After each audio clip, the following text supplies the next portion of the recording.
Okay. Sorry. Good afternoon, everyone, and welcome to the Sociology seminar today.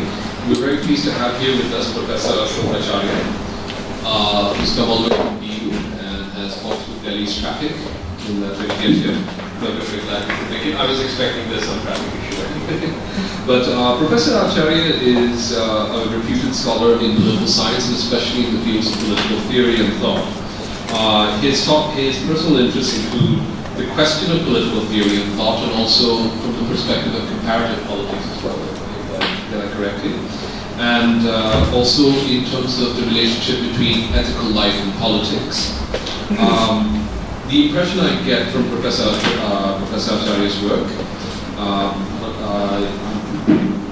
it's why I'm also really pleased today that I'm introduced to a new scholar from a field other than sociology, which we were saying was very important, is you have this preoccupation and interest with the question of citizenship and difference, if I'm not mistaken. Professor Acharya is incidentally also the author of two books, Citizenship in a Global World and Political Theory, an Introduction. And today he's here to speak to us on declonizing comparative political theory, Rawls and beyond.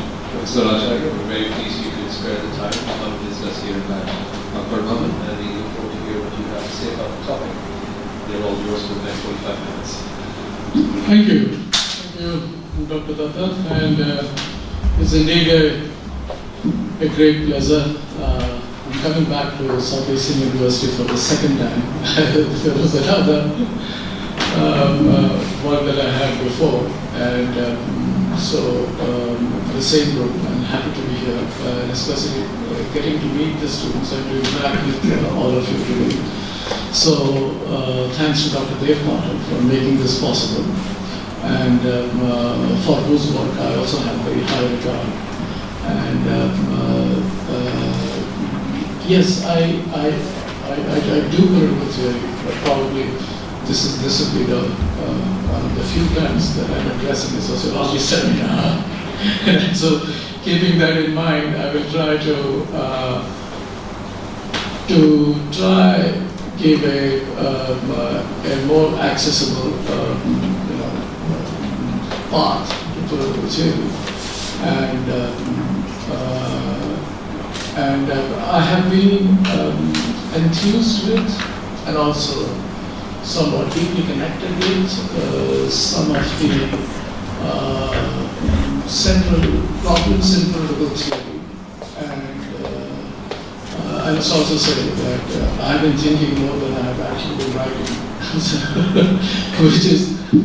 which is what many of my friends think must happen in political theory. So I take a lot of these, the concerns that affect the younger generation a lot more seriously, and I take the feedback of some of my students, and some of my students are also here. It's pleasant to see that.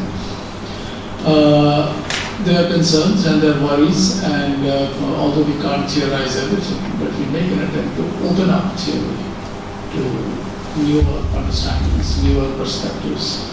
And it is with that spirit that I begin this area, somewhere hoping and also believing that many social scientists will be interested in engaging with what appears at this point of time as comparative political theory.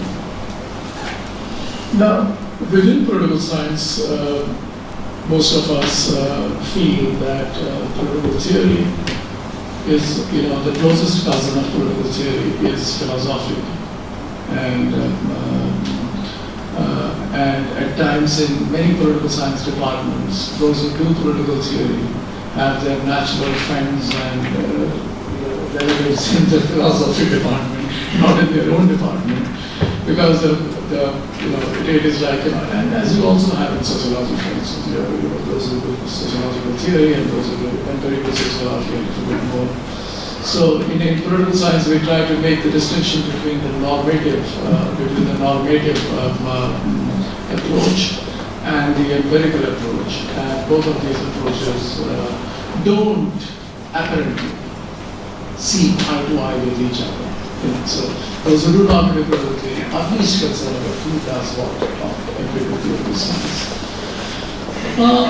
Though my understanding of political theory is a little more expansive, though still rooted within normative critical theory, I still think that one of the central tasks of a political theorist is to capture the essence of what is called reflection. So since most of us are reflective human beings, part of the reflection already entitles us to be called a political theorist, even if we do not carry that tag. So much of that I will have to say will hinge around this whole question of reflection and what does a reflective inquiry do to come to terms with the practices that we are surrounded by, the ways in which we try to think through them, and then try to abstract, and then maybe theorize, and then come back again. So it is a kind of a loop that we are forever engaged in. But the loop is never constant, it's never static. As our politics, our social practices keep changing, so do our modes of reflection, and so do our theories. They don't remain static. So what counted as probably an understanding or a definition of, let us say, some of the core values that we believe in, let's say justice, or liberty, or freedom. Now they have changed over a period of time, which is why I keep telling my students, don't give me this or that definition. Try to work through them towards where we are today, rather than be stuck with an eyes-are-burning kind of a definition that was given some 40, 50 years back. So, all disciplines change, and there is a tendency within political theory to hold on to some of the classic canonical works and refuse to let go.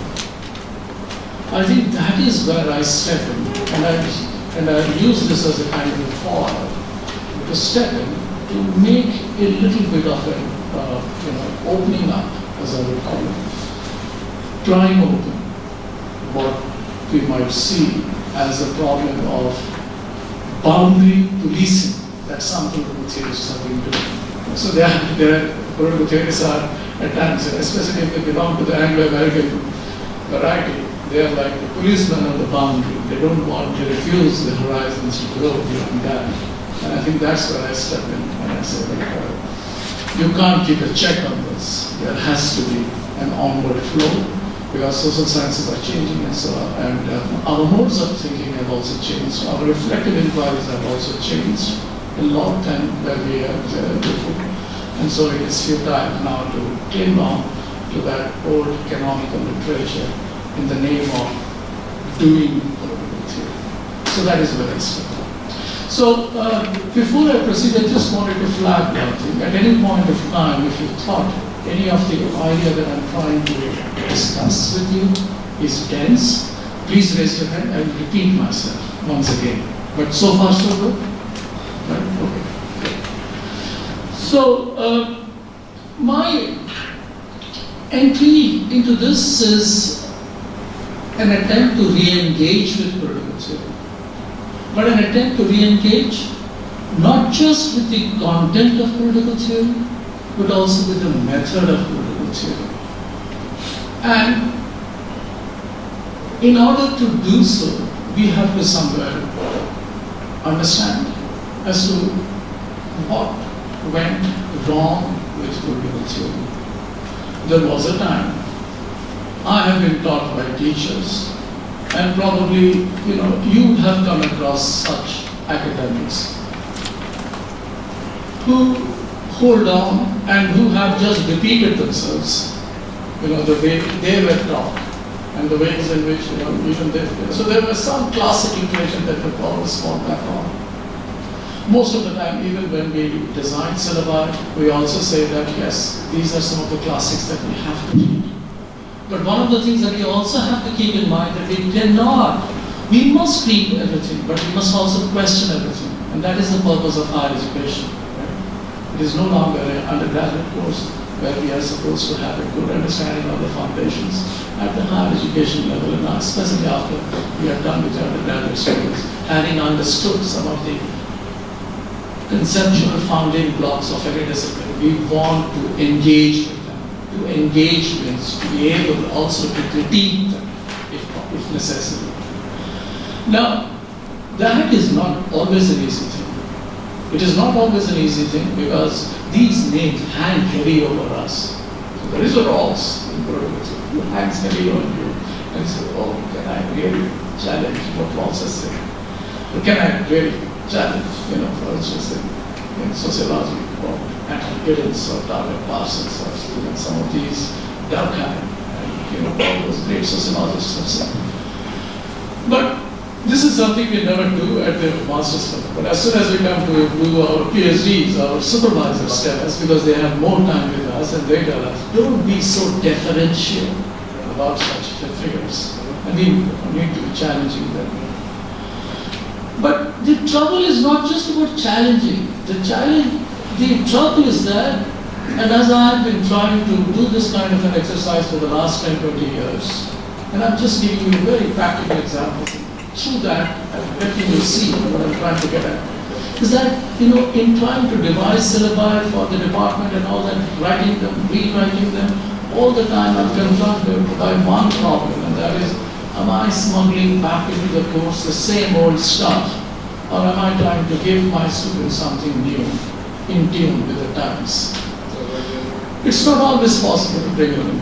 And it is not always the fact about whether or not, I teach my students to not to be differential about some of those classes or scholars. And yet at the same time, I think that they need to read this in order to chart their own path. And while doing so, I think many who do not reflect, mind you, those who do not reflect will be stuck in those classes for a long, long time, and until the moment they start teaching and do the same thing all over again. So, this brings us to one of the problems that political theory faces, and that is the canon of the Anglo-American political philosophy. So, in any kind of a political thought course, for instance, which I enjoy teaching, because I teach from the originals, and I expect my students to read the originals. But then what are the originals that we teach?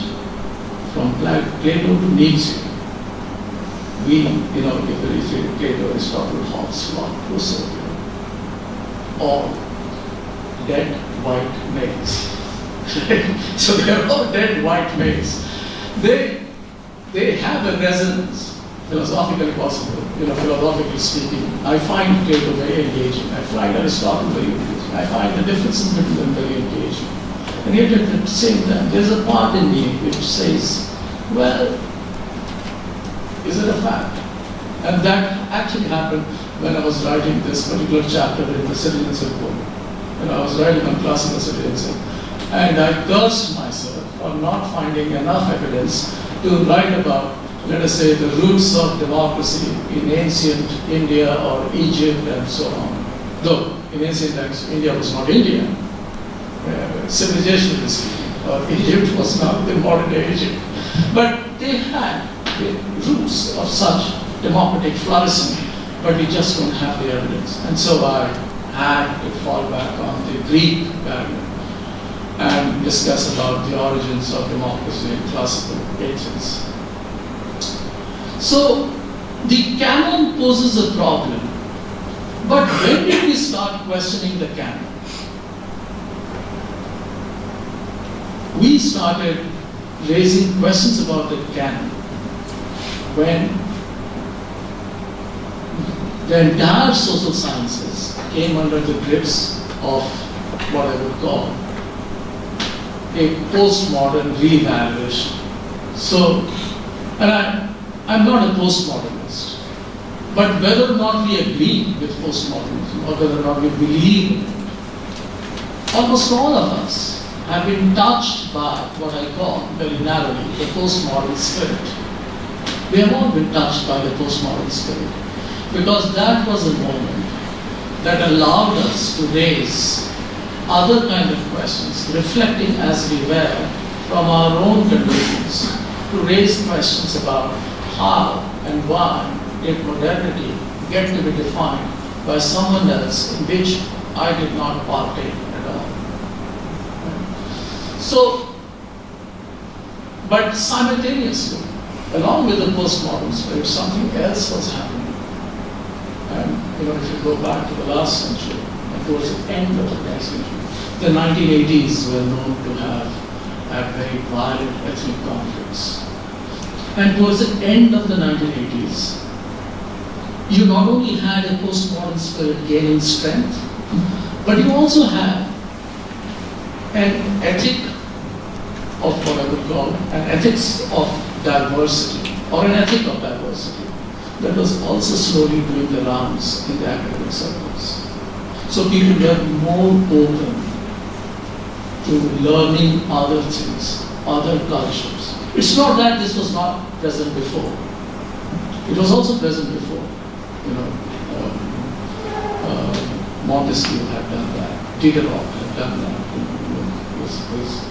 His use of the, if you have read, I forget the exact name, but when he writes an imaginary tract about having visited Bougainvillea, that is when he's about the island of Tahiti, and then he recounts from imagination, without ever having visited the place, as to how life must be and how the morality and the ethics of a distant population would be. In fact, one of the earliest tracts that I think is instructive for comparative political theory, I gather, is Montesquieu's Persian Letters. Montesquieu's Persian Letters is also one of his least read works, but it is about about some Persians living in France and writing back to their own people about how life in France was. And then these people were speaking about their own society, what has changed since these people had left for France, so it is a bunch of letters, crisscrossing. So there is I don't think that there ever was a better representation of postmodernism even before postmodernism began in the work of Montesquieu itself. Because there was no central narrative at all. There are many people writing to each other, crisscrossing, and there was no logic, there was no order in that entire discourse. It was a work of fiction, but it also had many, many lessons to tell us all about. That is, when should we compare, how should we compare, when should we stop comparing and all of that. Though it doesn't tell us in any theoretical bit, unlike his other work, The Spirit of Laws, it doesn't tell us how precisely to do these things. So, even this was done before, but it was only around the late 1980s or early 1990s, two of these things emerged in the academic scene. Also in the West, by the way. And then slowly gripped many others, people like David Harvey and others, in the early 1990s. I used to, read up everything that came in the name of postmodernism. And so that was a time when there was, what we call political correctness these days. Are you familiar with that? Right? So political correctness is, not giving any kind of an unpleasant judgment, not possibly unpleasant judgment about that, to be as inclusive in our speeches, in our practices, in our accents as possible, without trying to downgrade anyone else. So, along with this postmodern spirit and the ethic of diversity was best represented by scholars like Charles Taylor and Alistair McIntyre and others. So they brought in this, that there are cultures everywhere, and cultures have their own practices. The real challenge is to get to understand them, not to pass judgments on them, as we usually do. But this created that postmodern spirit and attempt to bring up for closer scrutiny. And then many of the students, actually, in many of those campuses, and even today as I speak, they revolt in the class at times when they ask the professor, why are you teaching us some non-Western texts and why are you only teaching us Western texts? So why should we always begin Plato is talking about? The reason is that it's not that these professors don't want to teach them, but they just can't teach them. They just can't teach them. And the other problem is that they are not just steeped in that and they do not know how to teach them, because teaching them also means that we have to compare them somewhere. And comparison is a natural mental phenomenon. You can't just stop it. So we compare as we teach. So as a result of which we have come across many such comparisons. In political science, for instance, if I go back to the 1950s and 1960s, people have been comparing Cordelia with Machiavelli, saying that even if Cordelia lived before Machiavelli, they would still have no compulsion to call Cordelia the Indian Machiavelli, whatever that means. And yet their worlds are so far apart from each other. And in many ways, either of them, or in fact both of them, how would they, if they live today, engage with the condition of modernity is something that is left to imagination in many ways. So I have often bothered myself with this thought. In fact, I would go to the extent of saying I've tormented myself with this thought that even if we did teach these other classics, let us say the non-Western classics, for instance, Gandhi, Sun Yat-sen and others, alongside these dead white male texts, which we call classics, then how would I teach it and how would I even compare? I still don't have an answer to that. But I think part of the problem lies in inaugurating the moment of comparative political theory. And the moment we say that we must inaugurate it, we are confronted with the task of engaging it methodologically. What must be the method? So, it is not just the canonical texts that preoccupy the political theorists. The political theorists, and not just those who were teaching political philosophy or thought, had gone a step ahead, and they had laid down for us a certain foundationalism. They had laid down for us certain foundations, moral foundations of political theory. We will unpack it later on, but for the moment I'll just leave it aside.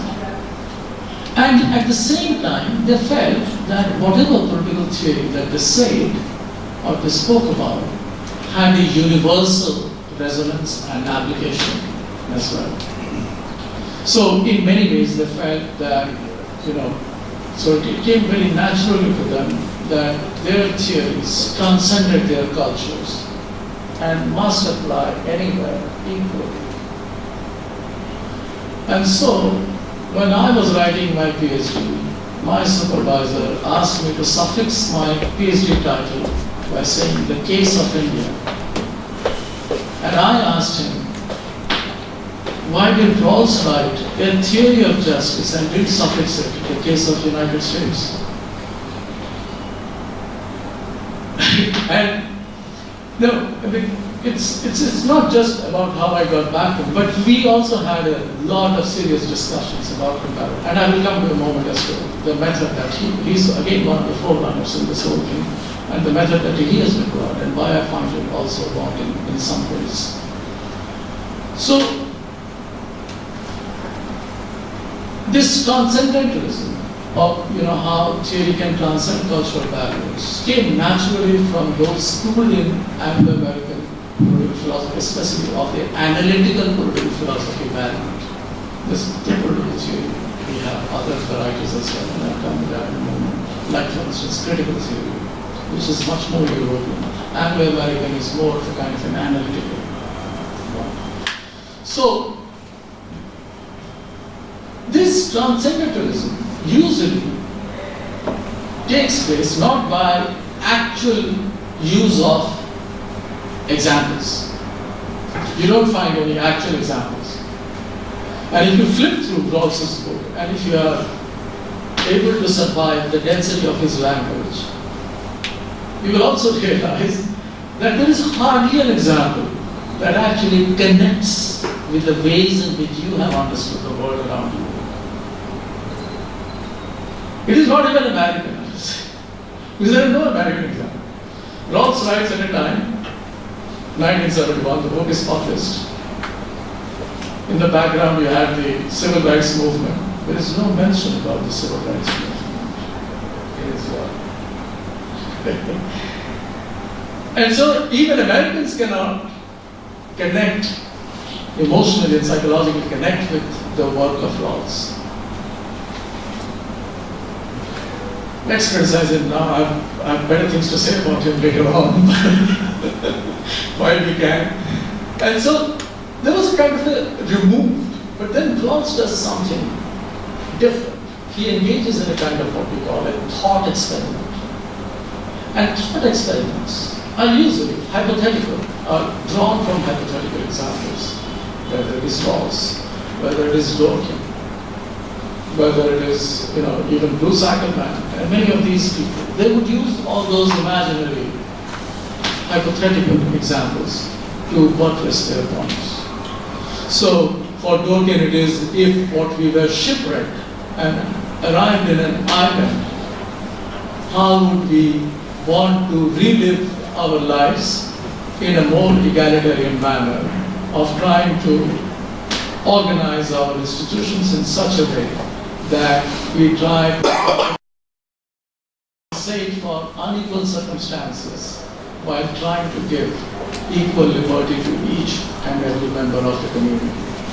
So that's what I do in the class, and I also am supposed to be teaching Dworkin, so I do that.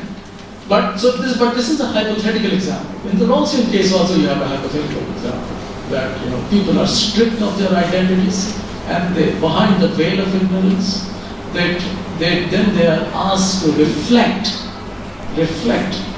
on the just principles, on the principles of justice. And this moment of reflection is very important because that goes forward in allowing the society as a whole to construct the principles of justice. But I'm not getting into the method yet. I'm still stepping back and I'm saying that here is the use of a thought experiment, but it is one of the classic defenses of the social contract theory that you may have read in the works of Hobbes, Locke, and Rousseau. Now, these thought experiments allow you to imagine as if the world is one, and whereas many of the values that someone sitting in one culture gives enough significance to gets to be paraded as universal values that needs to be applied everywhere equally. And so that is a kind of a thoughtless extension, what I would call transcendentalism, leads to a kind of thoughtless extension of some of the values that were prized within one's own culture. It's not that Rawls and others didn't have their fair share of critics or detractors, if you might call them. Michael Walzer was one such one. So in response to a theory of justice, Michael Walzer would speak about spheres of justice, spheres included. So there are different spheres of justice. And so that plurality to some extent, I think, allows Michael Walzer to capture the plurality of life worlds and of cultural values that exist around us today.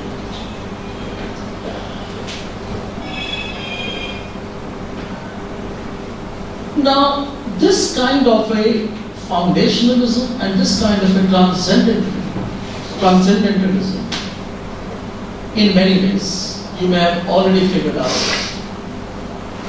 in spite of the claims that they have made, is unreflective of contextual realities and politics in many societies and in many situations, even at times within your own context. For instance, the Americans were unreflective enough of the experience of the blacks, for instance, living inside their own territory. And many of these moral discourses, using Rawls as an example, we can claim disguise the patterns of unequal power that you find both in a domestic context as well as globally. So there are power for balance. We can distribute lots of things, at least with certain kind of a confidence, wealth, if you really want to. But power is one of those, and Foucault's work tells us how difficult it is to actually, even think about distributing power, because it takes its own course. And then if you have read your Nietzsche, you would also know how someone tried to even subvert many of our thinking, of our reflective practices in order to think that probably I'm somewhere trying to oppose organized power, and yet at the same time, through the process of subversion, I assert a lot of other social power. So there are patterns of inequality in the distribution of power everywhere. And much of political theory has actually been a disguise of moral discourses, somewhere trying to neglect the power dimension in many ways. And if not, at least in what was happening inside of the United States, at least in terms of what was happening between what we might call the West and the non-West. For the moment, I know that there would be questions as to the West is not a monolithic category as well as the non-West is not a monolithic category.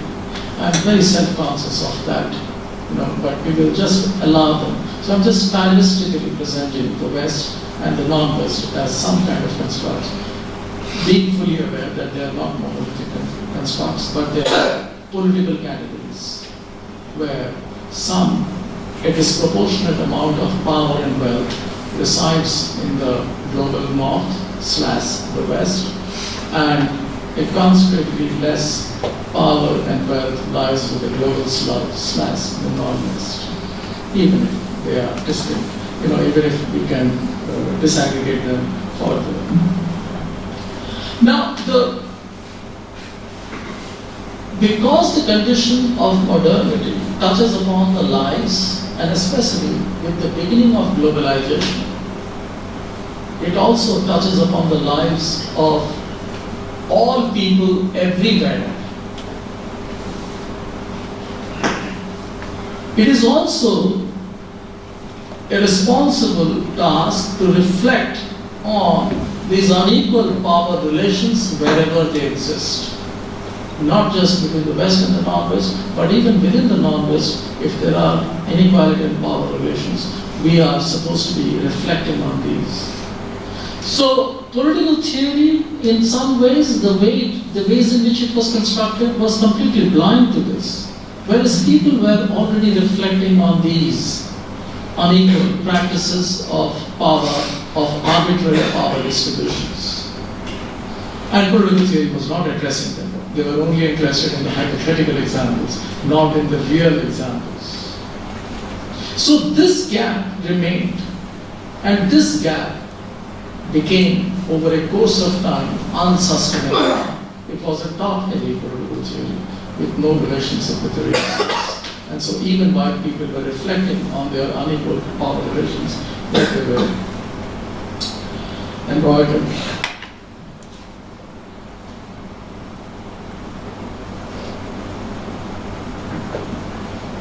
It is also a fact that while this kind of a political theory was constructed, there was a complete negligence of, let us say, the work of Frantz Fanon, for instance, Sun Yat-sen, Gandhi, Mao, and all these other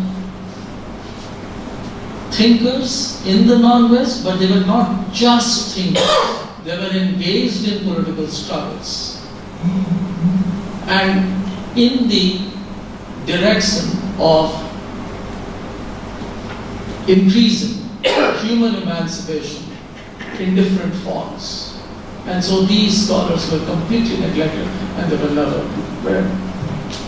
In fact, even the critical theory is guilty of this. The critical theory, if at all, if you would be only very summarily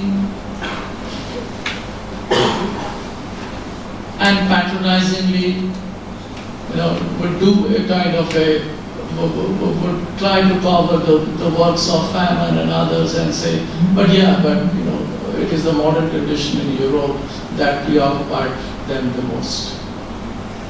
And so they refuse to get out of that kind of a mode of thinking. Though critical theory has also changed in the last couple of years.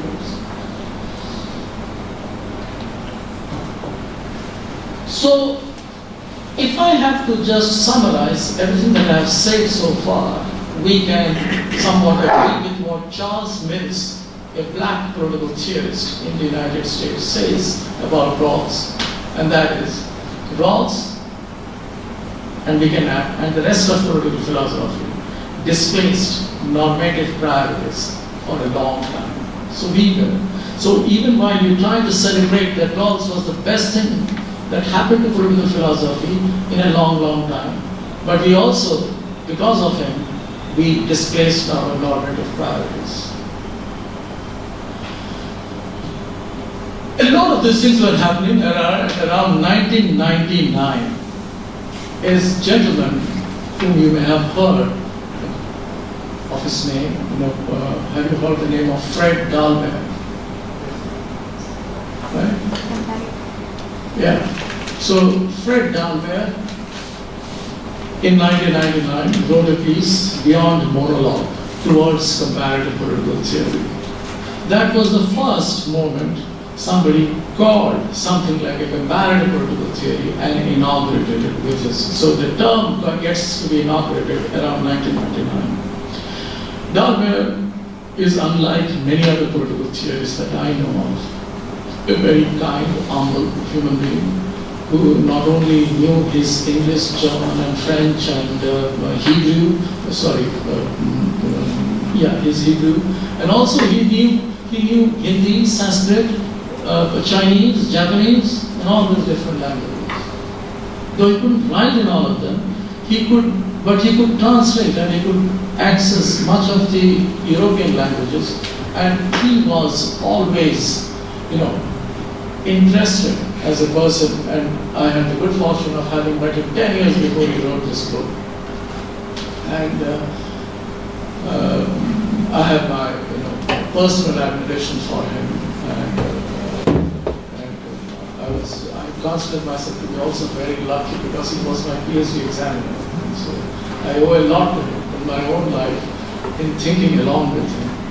Though I have of late also distanced myself from his particular take on comparative political theory.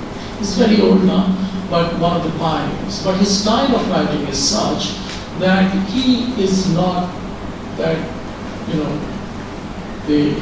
the table-thumping kind of a political theorist or that strong Anglo-American political theorist.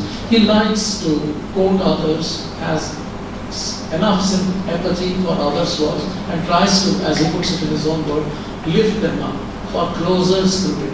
But more importantly, to put them at the same level and pedestal as the Western canonical literature. So he was the first one whom I had heard listening and speaking about Gandhi as a communicator between the East and the West. So he was saying that no one has done this better than Gandhi, of communicating with the West as to how the East thinks and practices, and again back to the East about where the West stands today. So he was, in other words, a perfect communicator. And he is the one who actually also captures this ethic of diversity in all its seriousness, and that is why I quote Dalberg.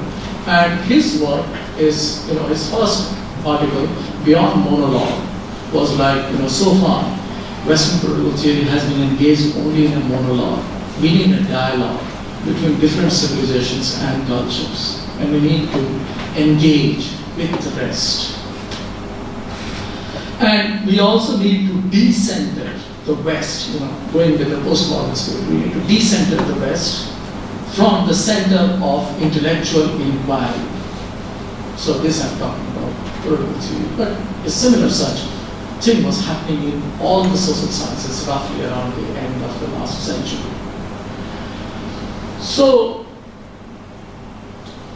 But there were two things that also happened around the late 90s, two things were happening.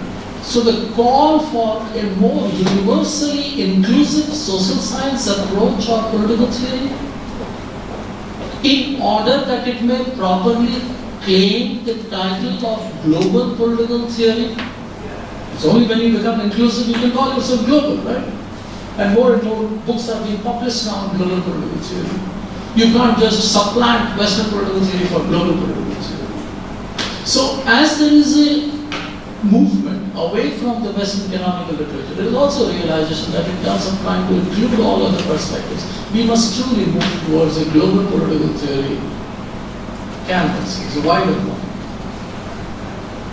And on the other hand, globalization brought with it its own set of experiences, cross-cultural experiences, that allowed people to compare lives led in different places.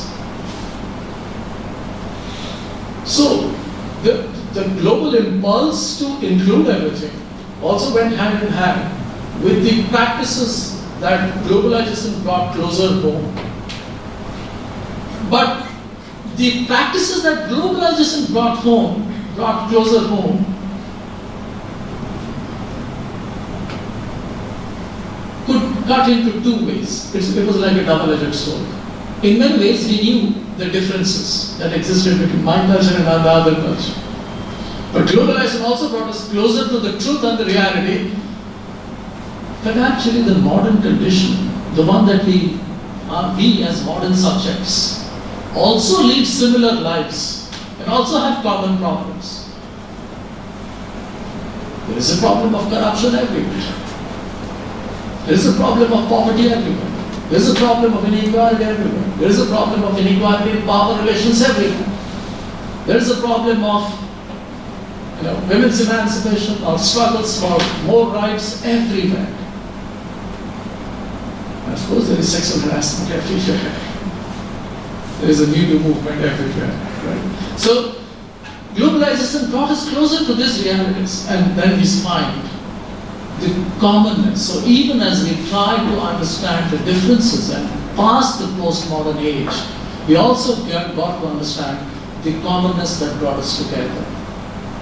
Many of us, whether or not we like them, but many of us have already by then implanted some of those values that we cannot call our own, like liberty, justice, equality, rights, and all of that in our constitutions, which we may not call them political theory, but they were our public philosophy. Once a constitution is framed, that becomes a part of my public philosophy. I can't deviate from it. So it is very shocking for many of us now to be taken back 70 years and then to be told that let us reimagine who are we before we decide on the further questions of how should we live our lives today. Do you get the point? That we can't be reinventing ourselves as a society every now and then. So I'm speaking about the contemporary discourses that are prevalent in the country now, where we are trying to ask ourselves, who are we, how do we belong, how do we relate to each other, and all these things are being raked up again and again. I think this is a very unfortunate. I think we had settled these questions a long time back when the Constitution was adopted. And we had looked up to the Constitution as a living public philosophy for a long, long time. Even if the Constitution cannot be rigid and it must change, like our sciences, our social sciences, our thinking and our practices, the Constitution also needs to change and adapt to the changing realities. So many of these ideas, let us say, or even this whole universal, no, I would call it universal, the global discourse on human rights, for instance. That is testimony of the fact that many people connect with each other much more than before. So globalization in certain ways is also globalizing our disciplines in certain ways. But when we say about globalizing, I'm not using a kind of a pejorative sense to it, a negative sense to it. I'm saying it in a positive way. the fact that our social sciences are being globalized is a good thing, because we learn from each other as much as we did some 60, 70 years back, when some of these values and these ideas, nobody had a monopoly over them. Ideas travel, and ideas change and adapt as they travel, and they are hosted in certain circumstances a little differently than where they may have emerged.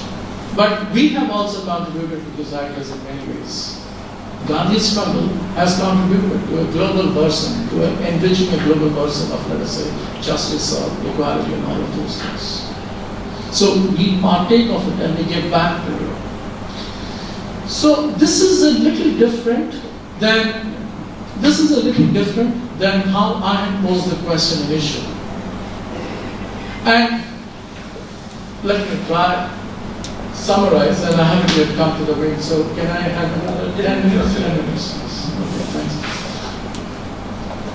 So what is wrong with the first wave of the comparative political theory is that in a postmodern spirit, they kept all cultures intact, saying that, well, we realize our political correctness doesn't allow us to judge other cultures. Let us place them all alongside each other. There's an apple, there's an orange, there's a banana, and there's all of these are fine, looks good, diversity. And we can all do all these things together, and let's call it comparative political theory. That was the Dalmauer's approach. But that approach, with the coming of globalization and the interlinkages of our experiences, doesn't do any good.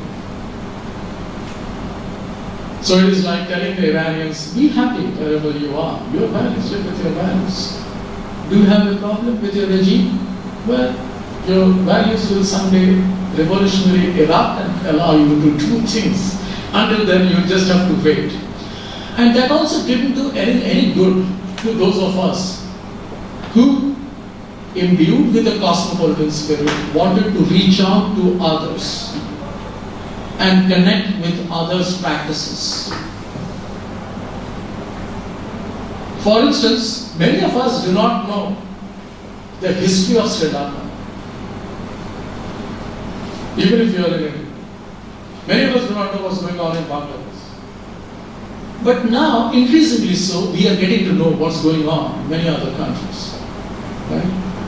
And so, a truly South Asian perspective never emerges because we never compare these experiences. So, as a result of this, what I would say is that the dialogic approach of Fred Darwin doesn't do much justice, especially when many people in many contexts are already suffering, and then you say, hold back, let me have a better, culturally neutral understanding of human rights, and until that emerges, I would say, no intervention in others' affairs. Now, that's a little bit problematic, although it is not as problematic as the United States, who would jump into anything in the name of human rights violations. So I don't want to jump that issue to the other extreme view. So what I had in mind was to posit another model, and this is by way of using the Rawlsian model and the Rawlsian method of doing comparative. So whatever Rawls says is not significant for us, but he gives us a method that I think is a very smart method. And that method, and if he believed, I'll just explain to you.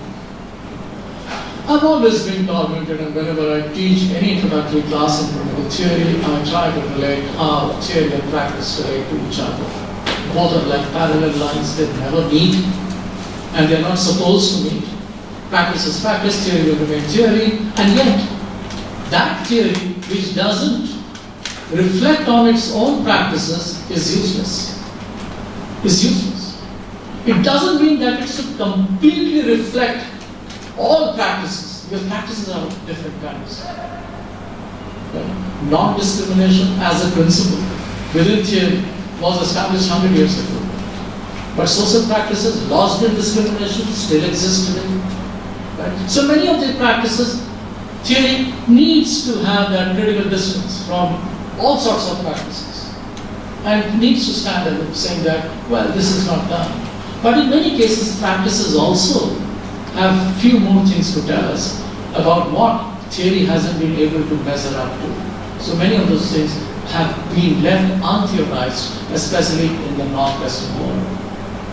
For instance, India was a multicultural country long before. Now, of course, multiculturalism is no longer a fashionable word, and at least it is politically not desirable to speak about multiculturalism in many places, as I just realized a few days back, when I was confronted by the regime's intellectuals who asked me very searching questions on multiculturalism and why I believe in them. Anyway, so when we do this reflective exercise, let us realize that we don't remain static. These two parallel lines move. And so as our practices move, so do our theory. At times one goes further, at times the other goes further, but at any given point of time we try to figure out if the point of equilibrium between theory and practice, and at that point of time we capture the point of that reflective equilibrium, what Rawls calls it the reflective equilibrium, at point, let us say, time t1, and we have two principles of justice in 1971. But 30 years later, we realized that anybody who wrote on justice would talk about the burdens and the benefits and burdens of also sharing environmental costs. That is, environment was never a part of the understanding of justice or vision that took us to justice in 1970. But 30 years later, it becomes a part of it. And so our politics have also changed, and so has the theory. So this reflective equilibrium is a continual exercise. And this is the Rawlsian method. And what I'm asking ourselves to imagine is that being subjects of another world, the excluded, non-Western world, but one that has now come closer to the West, I don't think a certain kind of a dialogue is fine, but there has to be a more engaged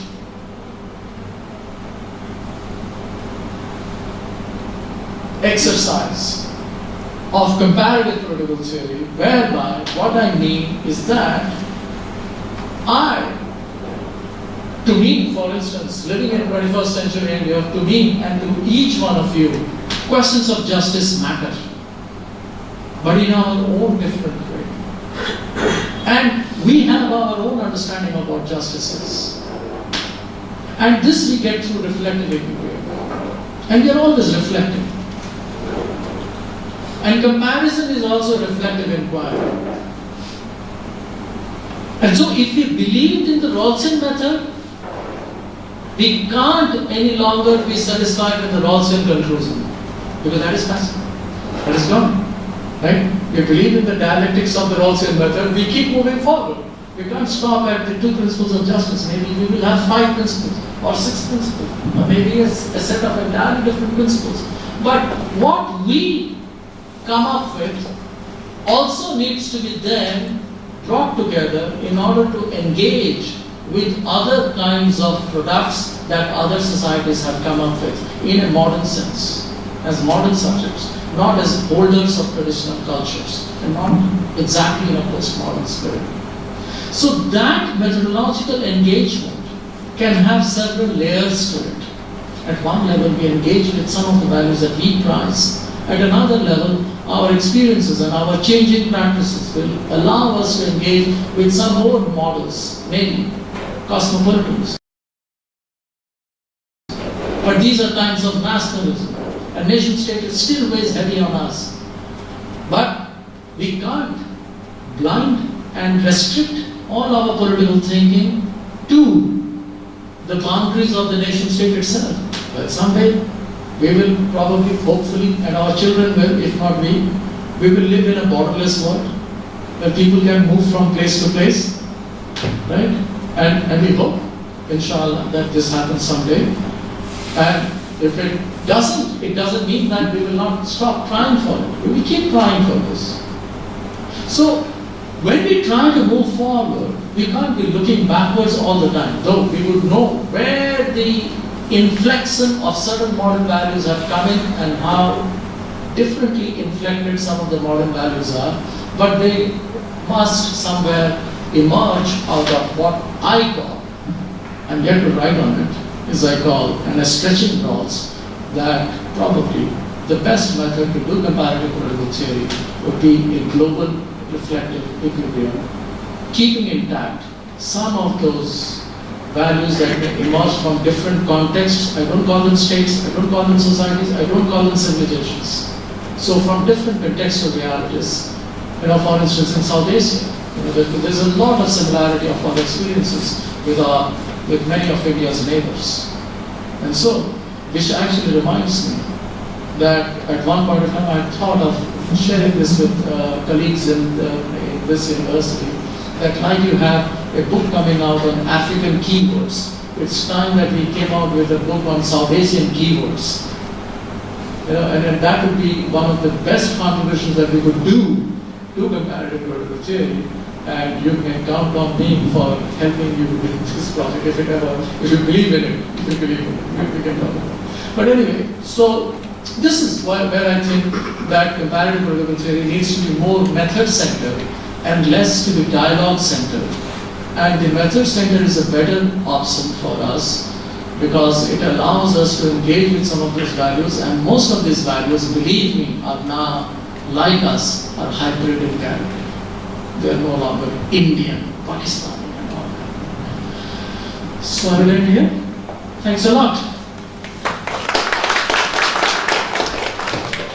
Thank you very much for introducing us to this absolutely fascinating journey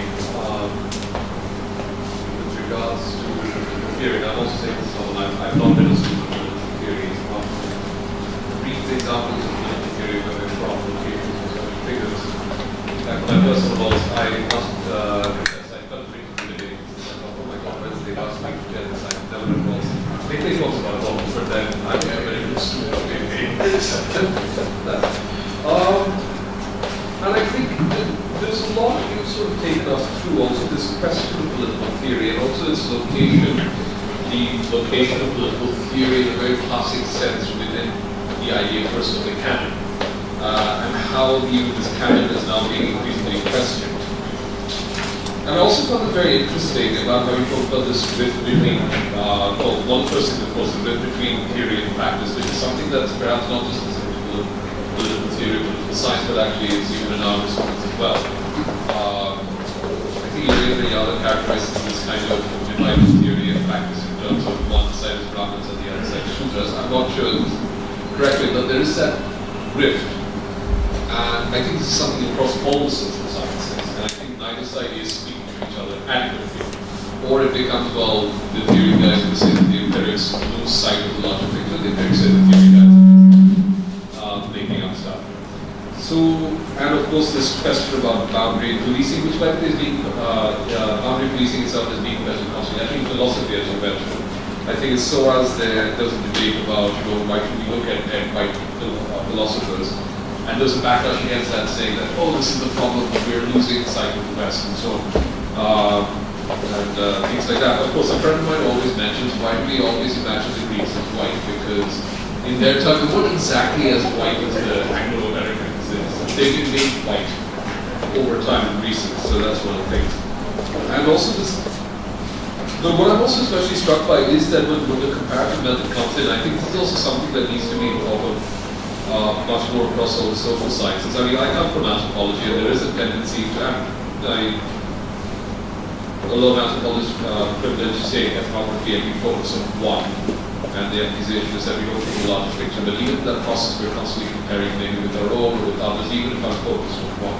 So this is another thing that I might pick your brains maybe after this about how does one think of comparison. But also these shifts of dialogue. And again, one would think dialogue is a great idea, but as you're pointing out, we're going back to this question of method. So these are some of these ideas, and I think we're coming up. I mean, there's lots again. I mean, it is interesting that you think of Plato, Nietzsche, and all of these guys.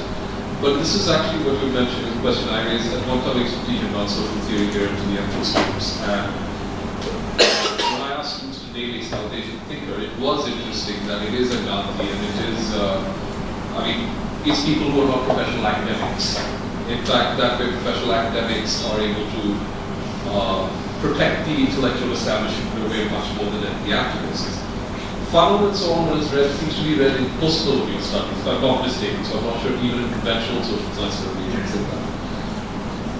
I was wondering, though, then again, as you said, I could also ask you to talk a little bit further about what does this mean then about how we understand the sources of philosophy or theory itself. That the moment we think of, let's say, a non-Western, it is through people embedded very much in practice. I mean, Gandhi did a lot of thought experiments himself, if I'm not mistaken.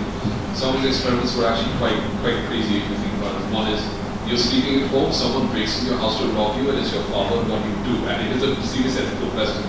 The only thing is it takes 5 seconds to wonder, like, oh my God, what if my father robs me? That's a very unthinkable thought. But it is a thought experiment. So I was wondering if I could push you again. Is also part of this question, what is about comparison? Comparison is intrinsic in everything. It's an intrinsic part of our thinking and our theory, but it is also a part of everyday life as well. Everybody compares. Students might be saying, you know, I had a student who once said, you gave that student an A, why did I get a B plus? Or in SCU, the canteen serves better food than the hostel mess. Well, actually, that's always the case. Or, when I was a student, and I worked with the Kashmiri Pandits, one of the problems was, in my literature review, I need to find similar cases, which means I'm already doing the comparison. And what was interesting is I couldn't seem to find interesting comparisons. I mean, one was to look at, if I related the South Asian studies, like, okay, look at the Tamil Brahmins. But for me, later I realized the more interesting comparisons were with Algerian populations, like the French-Algerian War happened. One was considering let's say, the Pied Noir, the Harkis, or the Jews, and sort of these people neither with the Algerians nor with the French. So how does one comparison when we're constantly engaged with it intellectually? Because we think with one idea in relation to another. I was wondering if one could also think about, when you say the first wave was about dialogue and putting all things together, that becomes a problem. It's also about the question of the terms of dialogue. So dialogue is a wonderful thing, absolutely, but even if a dialogue happens, it really depends who's got more of the cards. And I was wondering if that was a problem that had affected that conversation. That in the end of the day, the question of dialogue is taking place in a sort of Western-inspired context, nevertheless. And whether this persists in even everyday politics, when we have conversations and dialogues about equality, amity, and so on, is there still a niggling sense that some people might have just a little more power? Do they have more of the cards to play with? And in that sense, does the method of Rawls, as you suggest in the second way, whether this enables us to pull the rug under this inequality, or inequality in terms of conversation. That's one thing. I mean, again, an interesting example, as you mentioned at the end, I mean, perhaps it's something when you talk about maybe you work with South Asian keywords. Actually, the thing is that there is a book, South Asian Keywords in Social Sciences, OUP, published from the West. So it's all the Western stuff. So, but you know, Bergner talks about Biravati. I had to use it because I had to write up the literature really quickly. So, yeah. So, but it still comes from the West. It's not come from us. So, in that sense, but that represents an interesting thing. This is not to deny what any of the scholars are doing. They have, I'm sure they're dedicated, some of them are very good scholars, and so they've contributed a lot. But it's also about the terms of conversation, if I'm wondering, the terms of dialogue. And whether in that sense, maybe these experiments coming from Rawls, I must have thought I haven't studied Rawls in that sense, whether that can pull us away from the terms of dialogue. Like you said in the beginning as well, your teacher said like you have to put an Indian case, whereas Rawls can say the word. So it is the terms of dialogue that matters when we do comparison. Always find similarities like, as you say, for football, as we were talking about uniting South Asia through sports. And there's a photograph of Kumbel in an Argentinian football jersey. The rickshaw is wearing a Brazil football jersey. And we know it's Bangladesh because of the Bangladeshi flag on it, but someone's to say if the flag wasn't there, I could easily say this is Calcutta. So, as I said, Bengal. was from Calcutta. As I was saying, both Bengals are united by armchair athletes. Not the issue of the Rawls playing sports, but it is terms of debate. I'm interested. And how would one talk about the terms of debate in India, right? Sorry. You want me to respond? You could respond, or we can take questions. Maybe I will respond just briefly, Sure. because there is one point I missed out on, which is directly to what you are there are a couple of issues that you have raised, but I will only engage with this last one that you have raised. So what are the terms of dialogue, and how do we understand our misgivings about dialogue as, given the fact that there could be a plurality of forms of dialogue, and that is certainly that is something we cannot do away with completely. I completely agree. So even as I am trying to speak about the necessity or the imperative of a method-centered approach, I am already in dialogue with some scholars, both living here and abroad, on how much political theory needs to be done, for instance, even if it is not cross-cultural, but at least it is cross-contextual in some ways.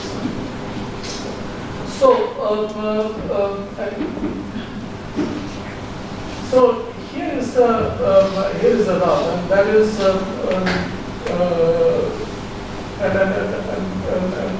I'll give you an example. That for the past few years, I've been actually working very closely with a set of political theorists who have seen themselves largely as cosmopolitans and who have been working on issues of global justice, and in many ways have been some of the finest of the scholars with the most open minds that I think I have been fortunate enough to working with. And yet, I cannot miss the snigger of my colleagues when they would say, right? So, and I don't miss that. And at times it is like, many of them have also faced such audiences where I have taken them to places, and they have faced audiences where they will be called neoliberal, like terrorists, and all those things. But so a little bit of that literature and those academic trends and tendencies have not been speaking to each other. There has not been a dialogue. Actually, we have been talking past each other in many ways, right? And so, and I have somewhere felt that, if you are thinking about the world, there is no point in not being engaged in a dialogue with others, and I think that there has to be a dialogue.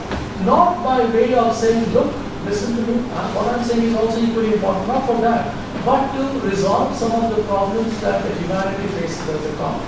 I think that is where we engage each other.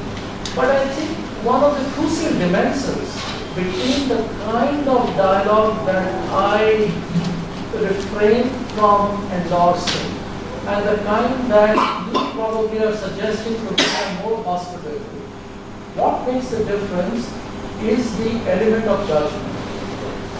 So there is in Dalware, for instance, a passage where he speaks about placing alongside each other these different cultural discourses, and while we place them alongside each other, we are not judging them.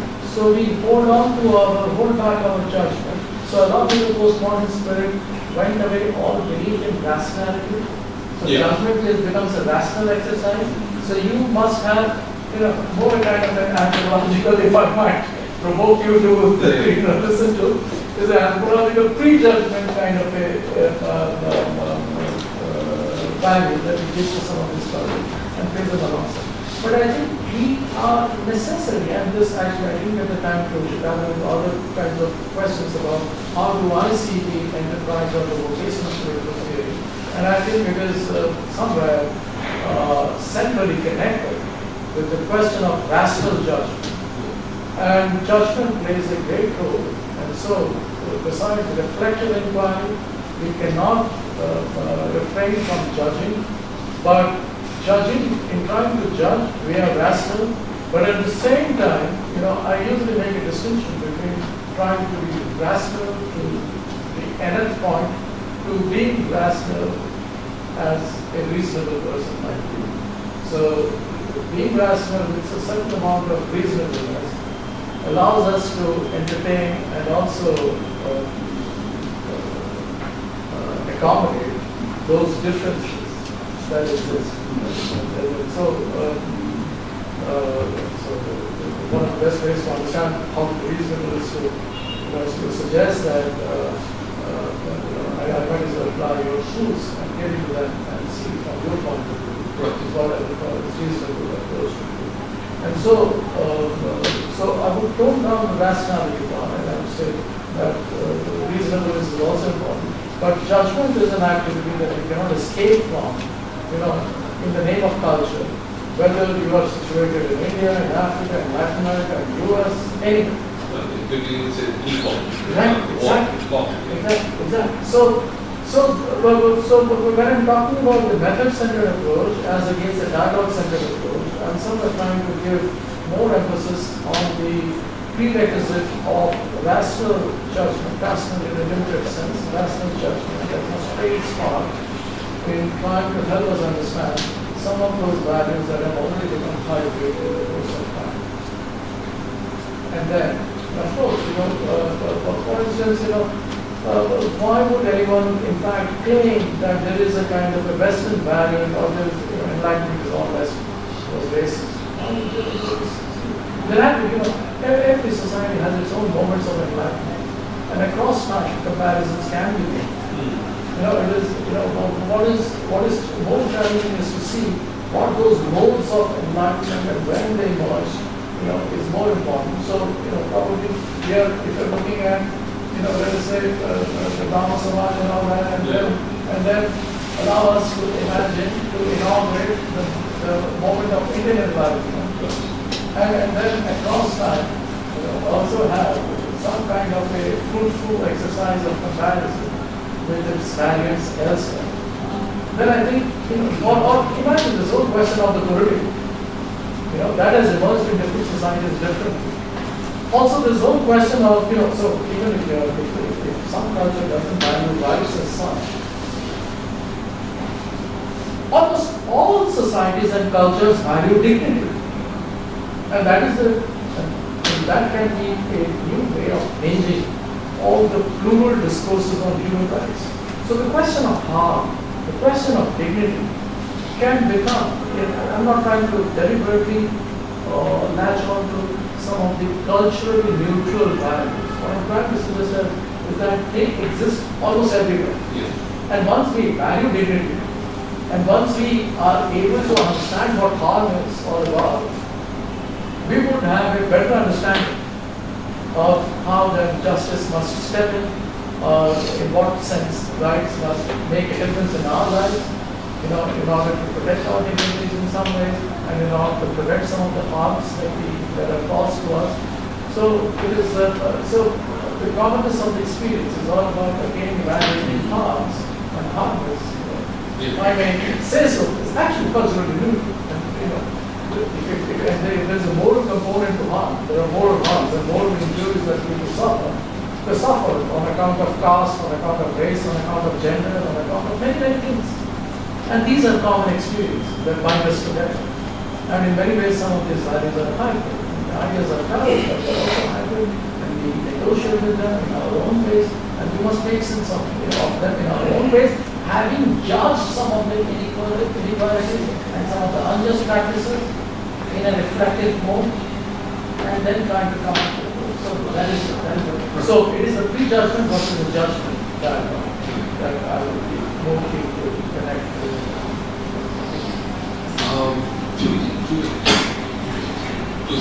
Just raise your hand.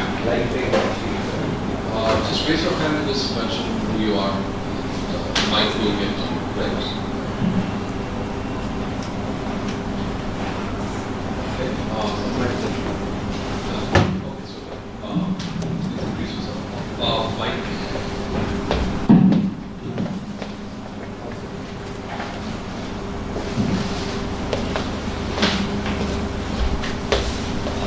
Concern is I'm Levin. I'm doing PhD in sociology from Declonizing Comparatibe. My concern is many postmodern thinkers distanciated themselves from postmodern movement. Like Deleuze, Foucault, Derrida all distanciated themselves in their own ways from postmodern movement. So and they develop their own politics, their own understanding of nation state, cosmopolitanism. So that's why actually this linear understanding of this political thought from modernism to postmodernism is somewhat, I find it problematic. Because Deleuze, if you see, Deleuze actually, invoked a particular kind of materialism, which is vitalist materialism, and he engaged with Rousseau and Rousseau, and Epicurus, and Spinoza, and he developed a kind of different kind of materialism, and he talked about politics of island, politics of archipelago, lines of life. So Foucault, Deleuze, Derrida, they developed their own distinct politics, their own distinct understanding of this cosmopolitan vision. Ulrich Beck, for example, Ulrich Beck also wrote a book on cosmopolitanism. So there are many diversities. So I think we shouldn't overlook these diversities. Their politics are different. For example, David Herbert's understanding of social justice is very different from Rawlsian distributive justice, which is limited within nation state. So we are living in a late capitalist era where kind of everyone is becoming refugee for different geopolitical, ecological reasons.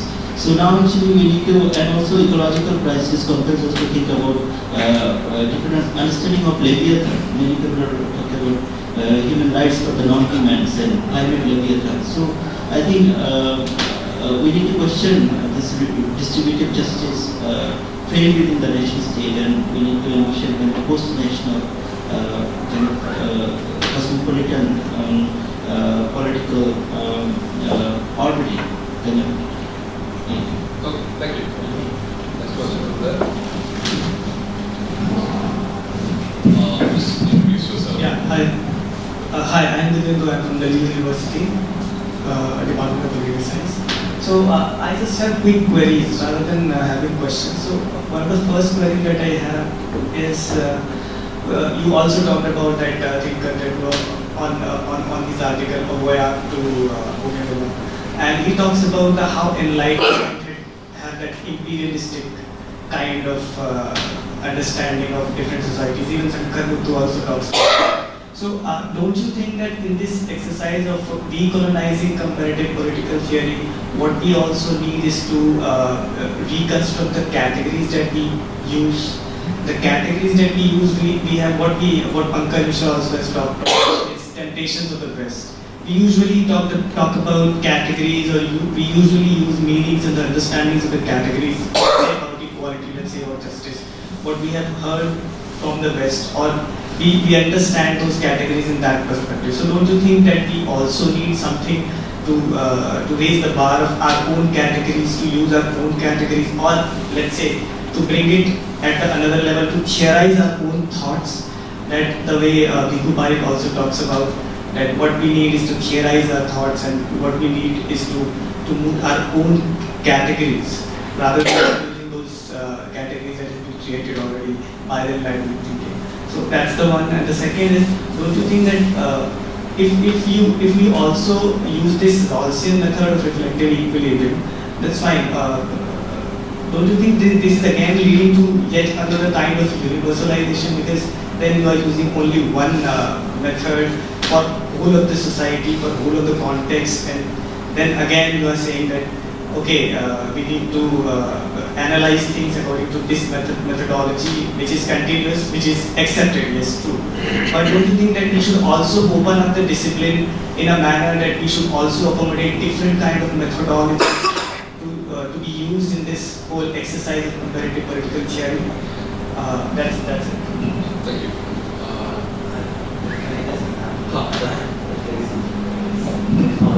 No, I'd say that. This question of Devendra has basically provoked me to just add this bit. The second part.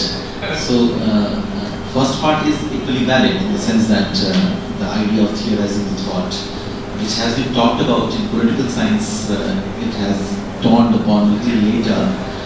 In sociology per se, there was this nationalist movement in sociology in Lucknow University at one point in time. A lot of polemics emerged, in critique of the Western dominance, epistemological dominance, and the necessity to be self-reflective.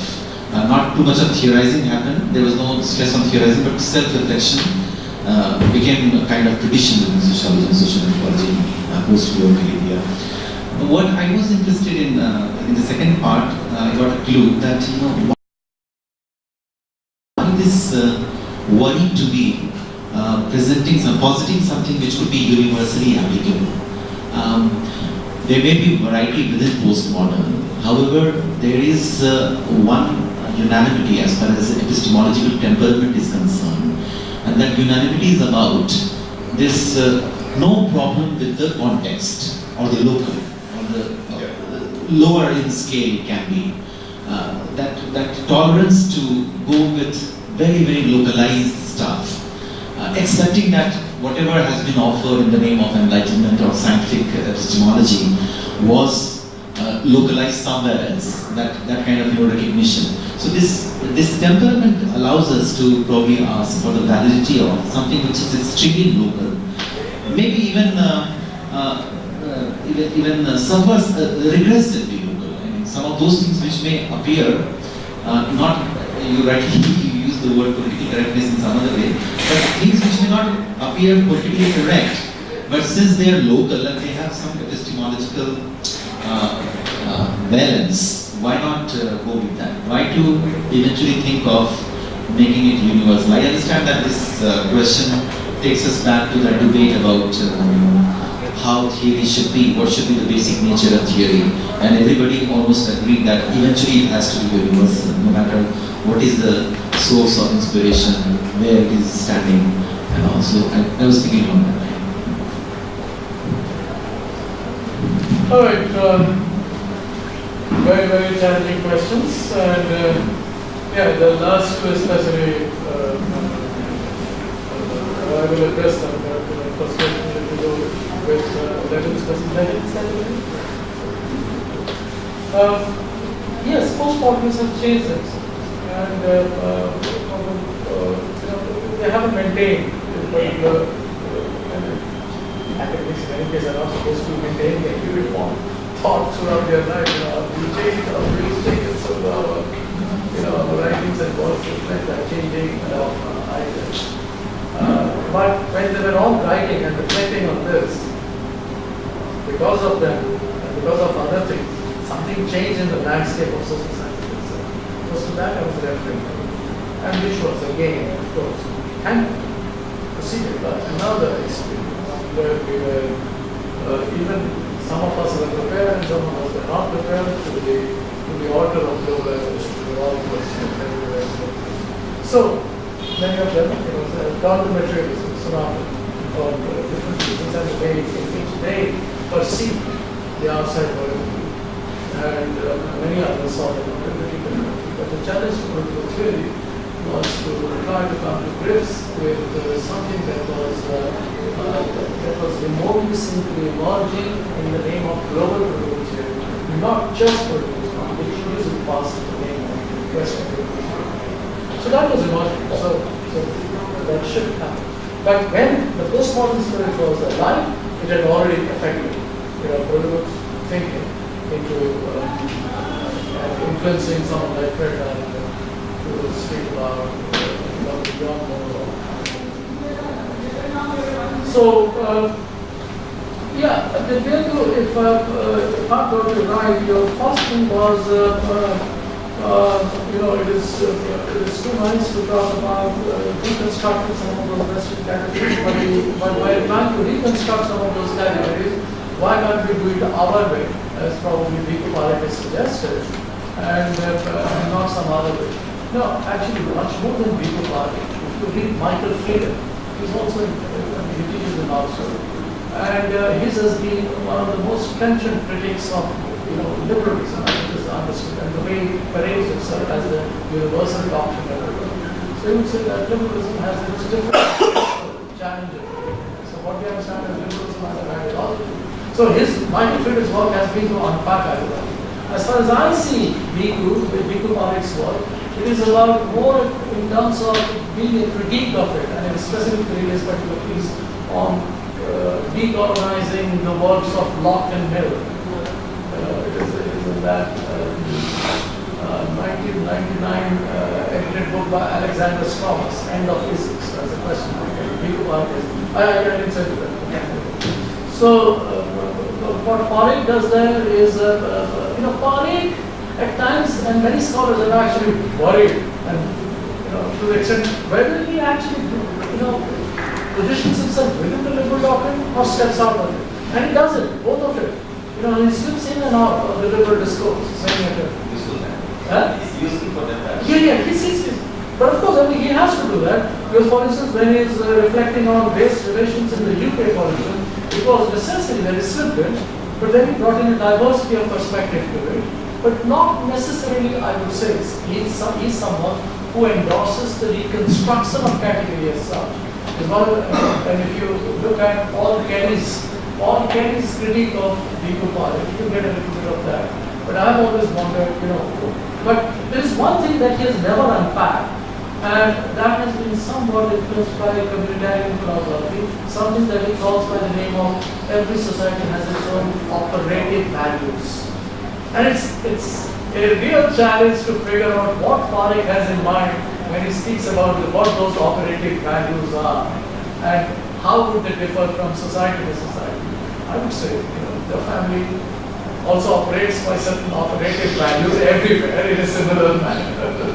And all societies have certain operative values about decency, for that matter. So, I'm not very clear as to whether Parikh is actually clear about trying to push forward the agenda of trying to embark on a project of reconstructing categories as such.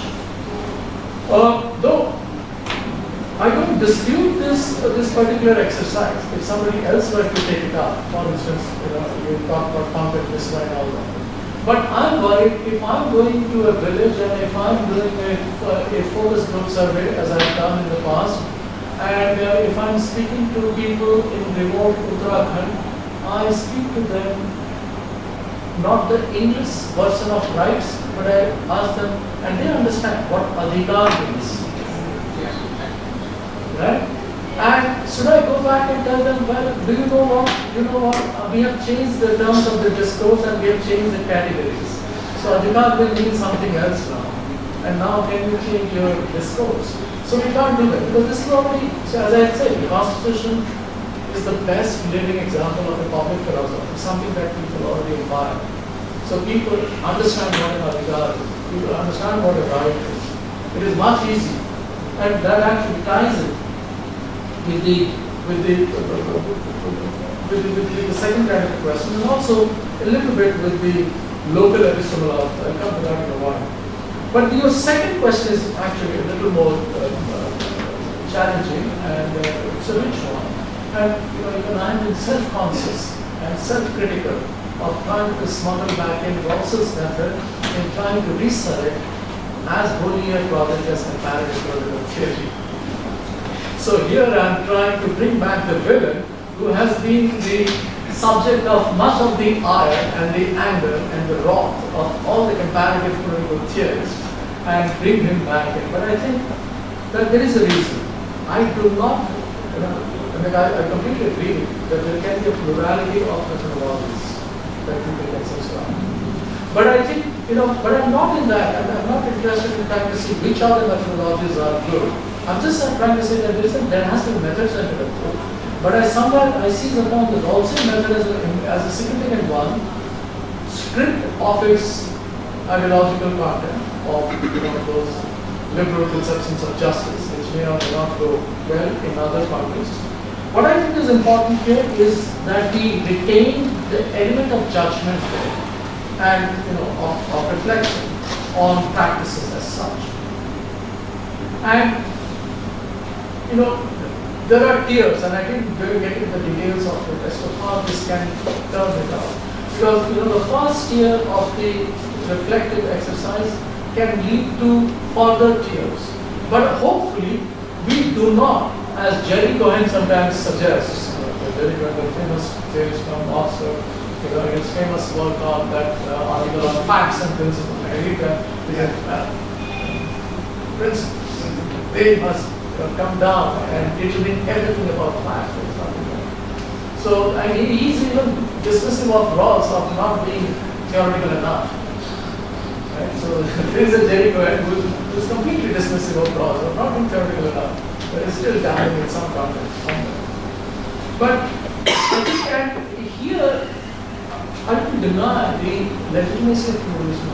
I mean, some are saying that I'm somewhere trying to push for that method which doesn't allow us to suspend our sense of judgment. And our sense of judgment as political subjects reflecting partially rationally on things that happen both with me and with the world around me. And so I must, and so the judge is to be able to compare, and to compare, of course, all the judgments. So we are doing both of these things together. But I can, for instance, and there has been, Joseph Chan, for instance, has spoken about conceiving social justice in a Confucian manner. So can there be a Confucian understanding of social justice, and what might it look like? And that's very interesting for us. So people like Joseph Chan have started writing, and many others have started involving themselves in these kinds of exercises. So this is, I don't say this is exactly a Western construct. We can even refine the Rawlsian method. Someone else will. And come along and say, okay, how do we refine the Rawlsian method to better stages of perfection? Coming back to Dave's question on why not give credits to local epistemologists, why always still think about throwing yourself upwards and still trying to abstract think. Because that tendency may lead us to something that we had forsaken earlier towards the universal paths and all of those things. I accept. But then for me, the local epistemology matter, and especially in the case of Niyamgiri, for instance. Right? What is development for me may have a completely, and this will interest you, I mean, someone like Professor Rawls, I'm very interested in, so what is the discourse, the moral discourse of the indigenous people in remote areas of Orissa, how do they see development? And they will say, oh, not in my back, don't give me those big concrete houses, I'm just happy wherever I am, I have my right to habitat, trumps all other rights that we have to development and to take away from me my resources. I don't even claim them. I just want my habitat. So, because this is guaranteed by the Constitution. So, it's not that these local epistemologies are ever neglected in any kind of a discourse, in any kind of this kind of a reflective equilibrium exercise. My point is not to dismiss all these local epistemologies. My point is that, can we stretch this reflective equilibrium to include the Longia tones of Orissa and to allow them to speak for themselves what development means for them? And not even sustainable development, which they would even reject. They would say it is the sustainability of my species, my ecosystem. It's not your fancy Einstein development. Like that kind of stuff. So I would say, why not bring that local epistemology within the reflective exercise, the challenge that we have. Thank you so much. We're a bit out of time, but thank you very much to Professor Acharya for a fascinating introduction into many ideas into theory, and also to push for us to think about theory in a very interesting way, and also to think about theory method. And of course, we're also rehabilitating Rawls system, if I may say. Also, thank you also the audience for listening and participating in the conversation. It's a great set of questions. We will. I'm not going to call the seminar to a close. Rather, we will take the discussion outside over PX Samosas, usual SAU style. So, thank you very much, and please try to PX. Thank you. Thank you.